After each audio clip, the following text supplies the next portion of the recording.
J'ai mon texte comme si c'était un prompteur là. Allez, ça va bien. Ça vient bien, ça va bien se passer.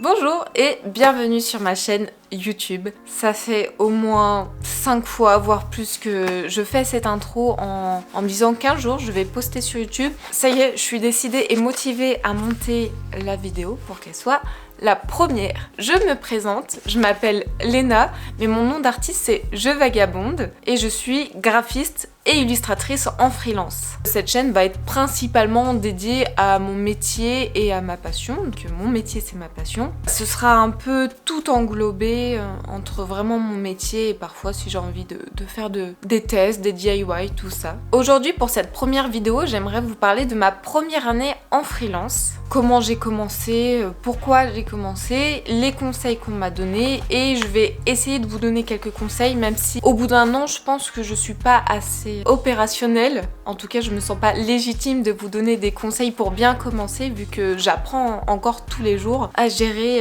mon entreprise et du coup à être en freelance. Bah viens mon bébé, viens. Voilà, il adore les caméras. Oh oui. Et voilà, mon compagnon de route pour mon travail qui est toujours là. Je lui ai mis une trace de rouge à lèvres. Voilà, donc si la caméra bouge ou s'il y a des bruits, c'est vraiment à cause de lui.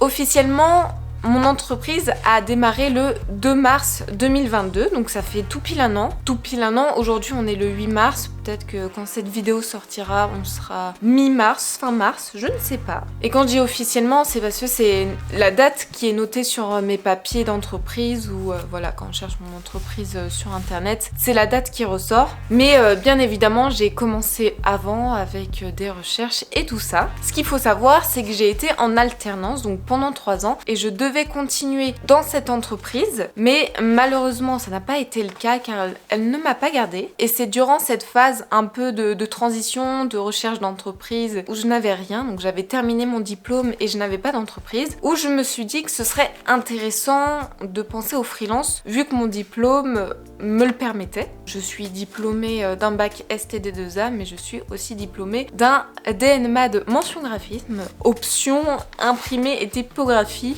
Vraiment, les options, ça sert pas à grand chose, mais c'est noté dedans. Étant en alternance pendant 3 ans, j'ai travaillé pendant 3 ans, je touchais une aide de Pôle emploi et je pouvais continuer de toucher cette aide si je me lançais dans mon entreprise. C'est un peu bizarre, si je me lançais en freelance. Quand on se lance en freelance, qu'on reprend une entreprise, tout ça, si on a le droit à des aides Pôle emploi, on a le droit à l'aide qui s'appelle l'ACRE, aide à la création ou à la reprise d'entreprise. Moi, je pouvais la toucher et je la touche encore pour pas longtemps. Et c'est grâce à cette aide que je me suis dit, bah pourquoi pas se lancer. Bien évidemment, je me suis pas lancée directement en faisant les papiers, tout ça. Je me suis énormément renseignée, j'ai beaucoup lu d'articles, de livres sur le freelance et j'ai aussi regardé énormément de vidéos. Donc une petite mention spéciale à Horror Bay et la Micro by Flo. Si jamais il y en a qui veulent commencer, je vous conseille vraiment ces 2 chaînes YouTube ou compte Instagram qui expliquent énormément de choses. Moi en tout cas c'est ce que j'ai fait. J'en ai regardé d'autres mais c'est vraiment les 2 personnes qui m'ont guidée et qui m'ont aidée et qui le font encore grâce à leur contenu et parfois ils répondent aux messages sur Instagram. Il faut savoir que j'ai acheté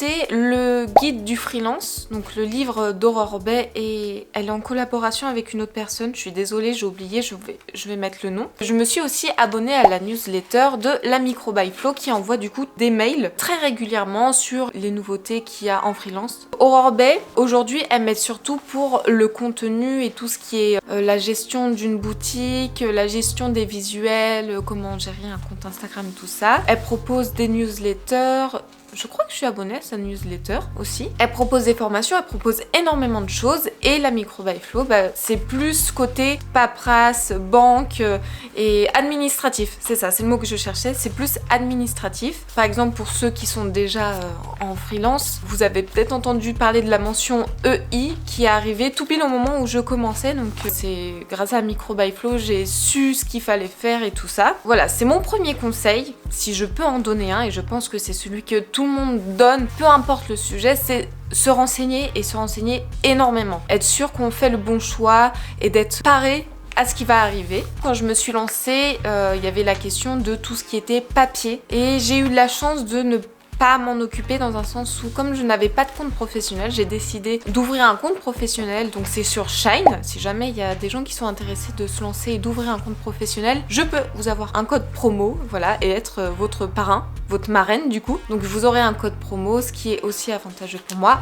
Bref, Shine a ouvert mon compte professionnel. J'ai donc une carte professionnelle pour faire mes achats spécialement pour mon entreprise. Et c'est eux aussi qui se sont occupés de tous les papiers pour me déclarer en freelance et en micro-entreprise, auto-entrepreneur, voilà, donc qui se sont occupés de me déclarer. Ils ont tout fait par rapport à leur SAF, donc il suffit que vous ouvrez un compte. Ils vous demandent si vous êtes déjà déclaré, si vous avez déjà une immatriculation, tout ça. Et si vous ne l'avez pas, ils vous proposent de le faire à votre place. Donc bien évidemment, c'est payant. Vous payez les frais de dossier. Aussi, vous payez l'ouverture du compte. L'abonnement Shine est gratuit pendant 6 mois, je crois. Et après, il suffit juste d'envoyer quelques papiers, de scanner, de prendre des photos, tout ça. Et eux, ils s'occupent du reste. Et en quelques semaines, vous êtes déclaré en tant que freelance. C'est grâce à eux que je me suis déclarée sans avoir affaire à l'URSSAF directement ou avoir une tonne de papiers à remplir. C'est vraiment eux qui se sont occupés et j'ai jamais eu de soucis. Faites attention, si jamais vous vous déclarez et vous êtes déclaré très récemment, vous risquez d'avoir énormément de courriers qui sont des arnaques. La semaine où je me suis déclarée, j'ai reçu presque 5 papiers me demandant de payer des choses. J'étais un peu perdue, donc moi j'ai demandé à la Micro by Flo et je suis aussi sur un groupe Discord de personnes qui sont en freelance et donc j'ai envoyé mon papier. J'ai surtout aussi demandé à ma banque. Je me suis assurée que c'était bien faux, donc faites attention aux arnaques. C'est peut-être un deuxième conseil que je vous donne, faire attention aux arnaques. Troisième conseil que je peux donner, c'est avoir des sous de côté. Les premières années, vous allez énormément investir. Vu que vous avez touché aucun revenu avec votre activité, forcément vous allez quand même devoir dépenser des choses. Et vous allez énormément investir, croyez-moi. Par exemple, là, en fin de cette première année, mon entreprise a un capital, donc je sais pas si on dit un capital, mais en tout cas, mon entreprise est en négatif de moins 2300 €. Même si j'ai touché quelques revenus durant cette première année, j'en ai pas touché assez pour rembourser mon investissement. C'est important d'avoir assez de côté et de savoir qu'on peut tenir le coup financièrement. Moi, c'est grâce à l'argent que j'avais mis de côté en ayant travaillé pendant 3 ans et aussi grâce à l'aide de Pôle emploi que j'ai pu autant investir et continuer de vivre à côté, donc de continuer de manger, de payer le loyer et tout ça. Peu importe dans quel métier en freelance que vous faites, mais dès que vous vous lancez, c'est assez rare que ça fonctionne directement. Donc vraiment, mon troisième conseil, c'est avoir des sous de côté ou être sûr qu'on puisse tenir le coup. On se serre pas la ceinture tous les fins de mois. Et le dernier conseil que je peux donner, c'est vraiment tenir bon. Voilà. Il va falloir tenir bon durant ces premières années. Là, c'est ma première année, vraiment, ça a été les montagnes russes. Parce que souvent, on dit que vivre de sa passion, c'est génial. Donc, ma passion, du coup, c'est dessiner. Il suffit de dessiner toute la journée et voilà, on est tranquille, on touche l'argent. Mais c'est faux. En freelance, on se lance dans une entreprise, on crée sa propre entreprise, c'est-à-dire qu'on effectue tous les métiers d'une entreprise en même temps. Donc oui, on est illustrateur, oui, on est dessinateur, mais on gère aussi toute la compta, donc faire les papiers, se déclarer à l'URSSAF tous les fins de mois, tenir un livre des recettes. On est aussi chargé de communication puisqu'on tient tous les réseaux, et oui, il faut qu'on ait une vitrine car on n'est pas connu du jour au lendemain comme ça. Faut tenir les réseaux, faut tenir la boutique, faut emballer les commandes, envoyer les commandes, tout ça en dessinant et généralement pour très peu de résultats, voire pas du tout. En termes de résultats, je me suis lancée en tant que graphiste et cette première année, j'ai eu que 2 commissions. Donc c'était pistonné, donc c'était une personne que mes parents connaissaient. Et la deuxième commission, c'était mes grands-parents qui m'ont demandé des cartes de visite. Voilà. Donc c'est pour ça que la première année, c'est pas forcément très fructueux. C'est aussi pour ça que je me suis déclarée aussi en illustratrice pour pouvoir vendre mes illustrations. Donc là, ça fonctionne un peu plus. J'ai légèrement plus de commissions, mais pas assez pour rembourser et malheureusement pas assez pour vivre uniquement de ça. Vraiment, faut tenir bon. Mais bien évidemment, il y a autant de bons côtés que de mauvais côtés. Même si ça se passe mal la première année, c'est jamais un échec. Mais il faut quand même tenir bon. Pour finir un peu cette vidéo, je vais vous parler de ma première année. Il s'est passé quand même plein de choses et j'avais envie de notifier les gros points de cette année. Je ne sais pas par lesquels commencer. Je pense commencer par le plus gros point, c'est les conventions. Comme je vous ai dit, je vends mes illustrations et donc je les vends particulièrement lors des conventions. Et cette année, j'en ai fait 7. Ouais, j'en ai fait 7. Les conventions, c'est quand même quelque chose que j'adore, bien évidemment. Je vais continuer lors de cette prochaine année. Donc ma toute première convention, ça a été à la Japan Expo. Vraiment, si vous vous lancez dans des conventions, commencez avec des toutes petites conventions ou alors commencez avec des gens. Vraiment, c'est un conseil que je veux donner, vu que je me suis lancée toute seule dans la Japan Expo pour ma première exposition. Il faut savoir que certaines conventions, surtout les plus connues comme celle-ci, sont très chères. J'ai payé le stand plus les options, le parking, tout ça, en tout, j'ai payé 1000 euros. Et comme c'était ma toute première convention, que j'avais pas vraiment de stock, que j'avais pas de quoi faire un stand, j'ai aussi investi 1000 euros.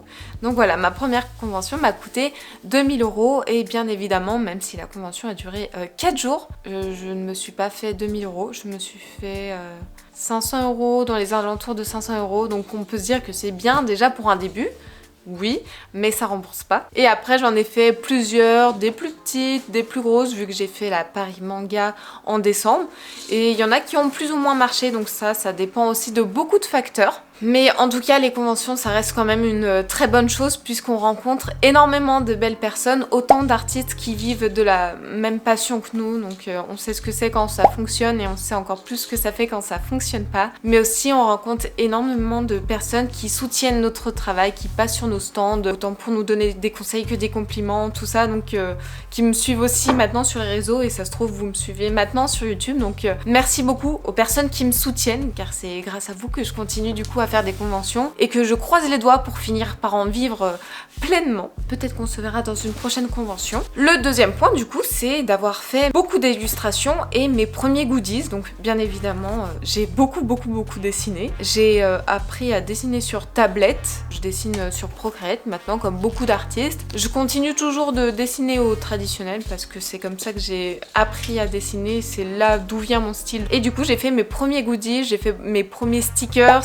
mes premiers porte-clés, tout ça. Donc voir des choses concrètes, c'est quelque chose quand même de fou de voir le premier carton avec nos porte-clés, nos illustrations dessus. C'est quelque chose d'impressionnant, surtout la première fois qu'on les voit. Un troisième gros point, c'était mon gros projet de 2023 qui était de réaliser un tarot. Mon projet, c'était le Tarot-tober pour ceux qui ont suivi. C'est-à-dire que si jamais vous êtes un peu dans le monde artistique, vous savez qu'il y a un challenge qui existe pour le mois d'octobre qui s'appelle Linktober. Et moi, j'ai décidé du coup de faire le Tarot-tober. C'est donc en un mois de designer, illustrer et créer un tarot, donc le tarot pour jouer, pas le tarot divinatoire. Mais du coup, voilà, c'était mon premier projet. Est-ce qu'on le voit ici? Pas du tout, il est trop bas.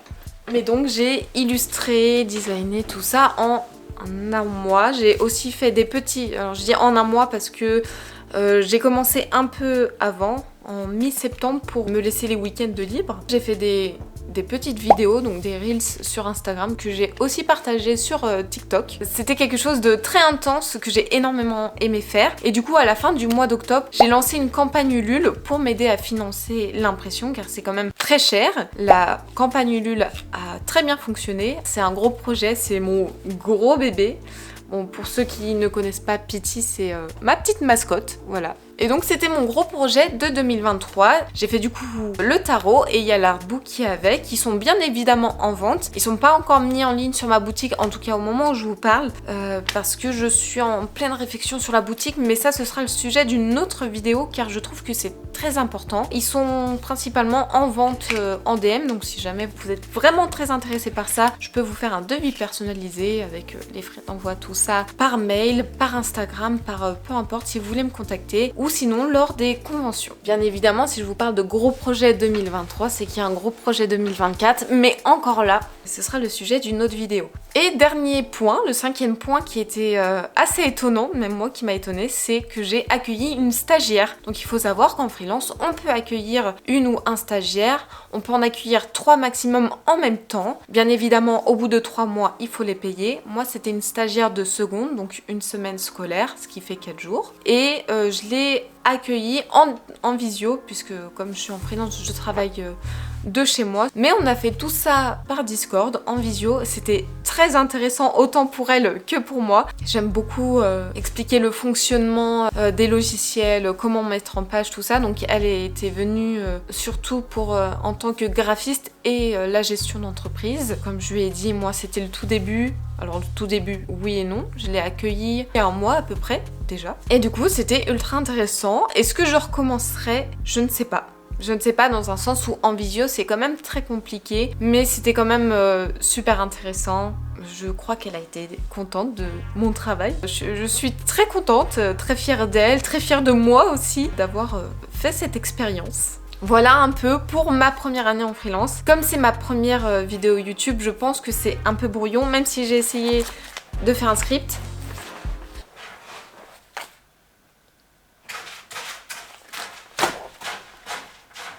Si jamais vous avez des conseils et des questions sur mon métier, sur ma passion, ou des choses que vous aimeriez voir, n'hésitez pas à me les mettre en commentaire. Merci encore une fois à toutes les personnes qui me soutiennent et qui me suivent dans cette aventure. C'est quand même grâce à vous si aujourd'hui je m'embarque pour une deuxième année en freelance. Je dis ça, ça se trouve dans 3 mois c'est fini, je vais chercher un CDI à McDo, enfin bref. Je n'espère pas. En tout cas, merci beaucoup de me suivre. À très vite pour une prochaine vidéo. Au revoir.